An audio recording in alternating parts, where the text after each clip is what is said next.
was really important because it gave me an overall idea of what I should improve on, what I should replace certain things with, how I should go about tackling certain things.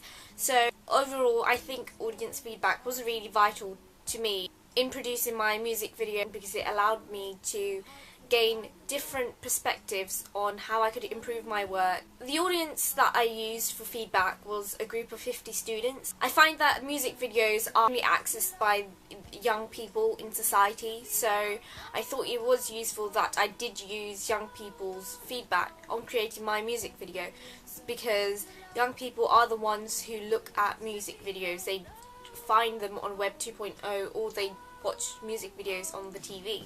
So it's really important that I got my information and audience feedback from people that knew what they were talking about, people who were familiar with what music videos should be like, and that was the 50 young people that I had chosen. To begin with, I asked my 50 audience members which songs I should use. I had a choice of 2 songs, one which was Everybody by Ingrid Michaelson, and the other which was also a song by Ingrid Michaelson called You and I. I was debating on which one I should use, and having audience feedback has helped me a lot in picking the right song for my music video. The audience feedback had informed me that the song You and I sounded too much like it belonged in an advert, and someone had mentioned that it would suit a Flora advert. Having that information given to me that it didn't really suit a music video but would suit a advert instead had allowed me to choose the other song instead, which would suit a music video much better. The audience feedback had also told me that the song Everybody is a much more adaptable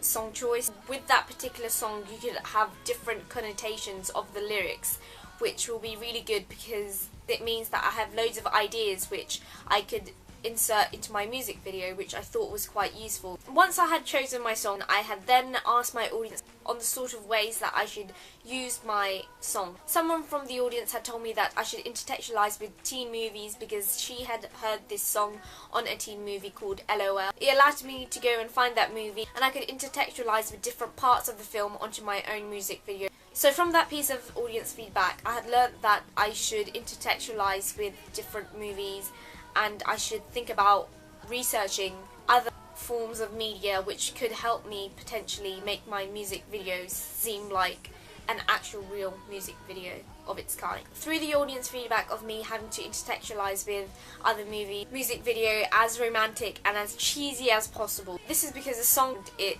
just emphasises on the idea of love. And from this, I tried to implement as many cheesy things onto my music video as possible. An example of this would be when the married couple are dancing in public, which is very unrealistic, but it's been found in many other cheesy romance movies, so I thought it was the best thing to do to emphasise on the idea of romance.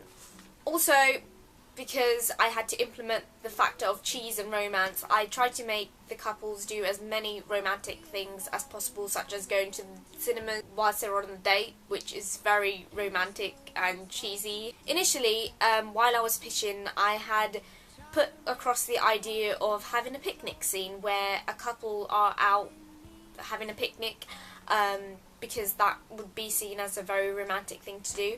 However, from the audience feedback, I found that that was not a very realistic thing to do, because I was going to film during the winter when it's really, really cold outside, and having to make my actors sit out in the cold and enjoy a picnic is very unrealistic, because A, they would freeze their bottoms off. So taking that audience feedback into consideration, I had to completely scrap the idea of the picnic. Also, during my pitch, I had put across the idea of the clapping scene being specifically done for the artist, where the artist claps along to the music by herself. However, the audience felt it would be much better if I included all the actors together to do their individual clapping scene in their couples, because that would create much more of an effect of an everybody being together. I didn't like this idea at first, and I was thinking of not doing it at all. However, some members of the audience had then approached me and said it would be much better. So from that audience feedback, I had learnt that by having the artist do the clapping scene by herself would be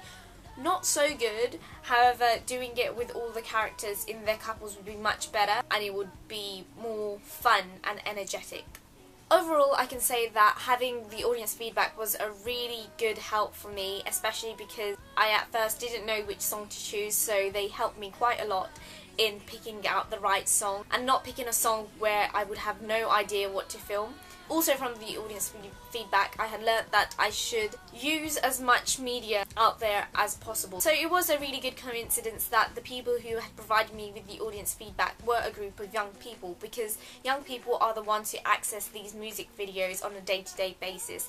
Having the Web.2 out there, and also about having TV channels such as MTV, which show these music videos on a regular basis, which are seen by young people, had given me an insight that this is what the young people would want, because they are the people that are watching it. So I had taken all of the feedback into consideration, and I tried to work upon their feedback as much as possible, because I know that their feedback would only help me improve in creating my music video.